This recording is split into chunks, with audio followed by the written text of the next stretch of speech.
বর্তমান সময়ে প্রত্যেকটা অ্যান্ড্রয়েড মোবাইলে কিন্তু জিমেইল আইডি কিন্তু অনেক কিছু কিন্তু বহন করছে। তো এখন কথা হচ্ছে আপনার যে জিমেইল আইডিটা রয়েছে এইটা যদি কোনো ক্রমে কোনো সমস্যা হয় ওইখানে কিন্তু আপনাকে ইনফরমেশন দিয়ে কিন্তু আপনার ওই জিমেইলটা কিন্তু ফেরত আনতে হয়। ইনফরমেশন বলতে আপনার ভোটার আইডি কার্ডের নাম, আপনার জন্ম তারিখ, আপনি ওইখানে ফোন নাম্বার এড করেছেন, ওইগুলো দিয়ে কিন্তু আপনার এগুলো ফেরত আনতে হয়। তো এখন আপনি যখন ওইগুলো ফেরত আনতে যাবেন, যদি আপনি দেখেন যে আপনার ভোটার আইডি কার্ড বা আপনার যে ডকুমেন্টগুলো রয়েছে ওইগুলো আপনার কোনো কিছু মনে নেই, অথবা আপনার ওইগুলোর সাথে জিমেলের কোনো রকম মিল নেই, আপনার কোনো জিমেলের সমস্যা হলে কিন্তু অবশ্যই কিন্তু আপনাকে আপনার ভোটার আইডি কার্ডের সাথে নাম, জন্ম তারিখ এগুলো দিয়ে কিন্তু আপনাকে ঠিক কিন্তু করতে হবে, রিকভার কিন্তু করতে হবে। এখন আপনি যখন মন করা একটা নাম দিয়ে রেখে দিবেন, তখন কিন্তু আপনি ওইগুলো কিন্তু আপনার ওই জিমেলটা কিন্তু কোনোদিনই কিন্তু ব্যাক করতে পারবেন না। তো সেক্ষেত্রে অবশ্যই আপনাকে কিছু বিষয় আপনাকে মাথায় রাখতে হবে যে আপনি এগুলো কিভাবে পুনরায় আবারও রিকভারি করবেন যদি আপনার কোনো রকম সমস্যা হয়। কিভাবে করবেন? এগুলো করার জন্য আপনি প্রথমে চলে আসবেন আপনার যে গুগল প্লে স্টোর রয়েছে, আপনি এখান থেকে আপনার গুগল প্লে স্টোরে চলে আসবেন। যখন আপনি গুগল প্লে স্টোরে চলে আসবেন, এইখান থেকে আপনি দেখতে পাবেন এই যে প্রোফাইল আইকন এখানে থাকবে, আপনি এই প্রোফাইল আইকনে ক্লিক করবেন। যখন আপনি প্রোফাইল আইকনে ক্লিক করে দিবেন, এখান থেকে দেখতে পাবেন এই যে আপনার জিমেল শো করবে। আপনি যে জিমেলটিতে কাজটি করবেন, যদি এখানে জিমেলটি না থাকে, আপনি এখান থেকে দেখতে পাবেন এই যে একটি এরো চিহ্ন রয়েছে, আপনি এখানে ক্লিক করলে কিন্তু এখান থেকে আপনার বাকি যে জিমেল গুলো রয়েছে সমস্ত কিছু এখান থেকে চলে আসবে।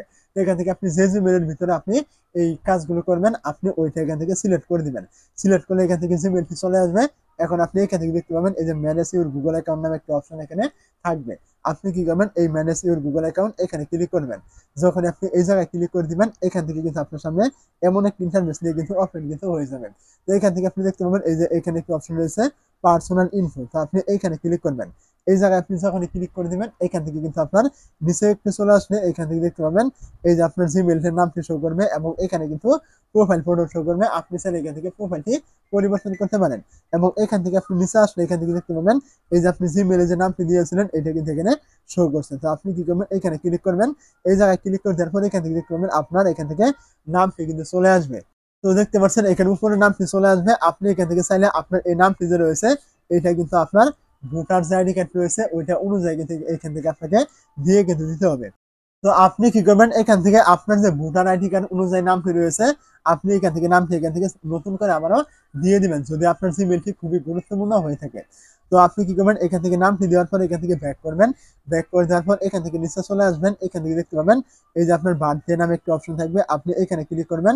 এই জায়গায় আপনি যখনই ক্লিক করবেন, এখান থেকে আপনি দেখতে পাবেন আপনার জন্ম তারিখ পরিবর্তন করার অপশন কিন্তু এখান থেকে দেখতে পাচ্ছেন। এই যে চলে আসছে দিন, তারপরে মাস, এই যে আপনার সাল, এগুলো কিন্তু সমস্ত কিছু কিন্তু এখান থেকে চলে আসবে। তো আপনি এগুলো এখান থেকে পরিবর্তন করে দিবেন যেটা আপনার ভোটার আইডি কার্ডে দেওয়া রয়েছে। তো আমি কিন্তু এগুলো আমার জন্ম তারিখ অনুযায়ী কিন্তু দিয়ে দিয়েছি। তারপর আপনি কি করবেন? এখান থেকে আবার ব্যাক করবেন। এখান থেকে ব্যাক করার পরে এখান থেকে দেখতে পাচ্ছেন এই যে আপনার মেল মানে জেন্ডার, আপনি কি করবেন? এখানে যদি ক্লিক করেন, এখান থেকে কিন্তু আপনার লিঙ্গ পরিবর্তন করতে পারবেন। আপনি ছেলে নাকি মেয়ে এটা কিন্তু এখান থেকে আপনাকে সিলেক্ট কিন্তু করে দিতে হবে। তো অবশ্যই এগুলো আপনি সিলেক্ট করবেন। তারপর এখান থেকে আবার ব্যাক করবেন। ব্যাক করে দেওয়ার পরে এখান থেকে দেখতে পাচ্ছেন এই যে আপনার ফোন নাম্বার, আপনি এখানে কোনো রকম ফোন নাম্বার দিয়েছেন কিনা এটা কিন্তু আপনাকে অবশ্যই লক্ষ্য কিন্তু করতে হবে। যদি ফোন নাম্বার না দিয়ে থাকেন, এখানে অবশ্যই আপনি এখান থেকে যেই ফোন নাম্বারটি আপনার অ্যাক্টিভ রয়েছে, যেটা আপনি সবসময় ব্যবহার করেন, এইটা আপনাকে এখান থেকে কিন্তু পরিবর্তন কিন্তু করে কিন্তু দিতে হবে। তা নাহলে কিন্তু আপনার এমন একটি ফোন নাম্বার ব্যবহার করেছেন যেটা আপনার কোনো রকম ব্যবহারই করেন না, ওই নাম্বারগুলো বাতিল হয়ে রয়েছে। যদি আপনার এমন কোনো ফোন নাম্বার হয় তাহলে আপনার ভবিষ্যতে কোনো রকম সমস্যা হলে আপনার কিন্তু কোনো রকম কোড কিন্তু আপনার এখানে আসবে না। তো অবশ্যই আপনার যে মোবাইল নাম্বারটি আপনি সবসময় ব্যবহার করেন ওই মোবাইল নাম্বারটি আপনি এখানে দিয়ে দিবেন। তো এইগুলো এখান থেকে করে দিলে আপনার এখান থেকে কাজ শেষ। যদি ভবিষ্যতে আপনার কোনো রকম সমস্যা হয়, আপনার কোনো জিমেল, তাহলে কিন্তু আপনি এই ইনফরমেশন গুলো দিয়ে কিন্তু আপনি পরবর্তীতে রিকভার কিন্তু করতে পারবেন আপনার জিমেলটি।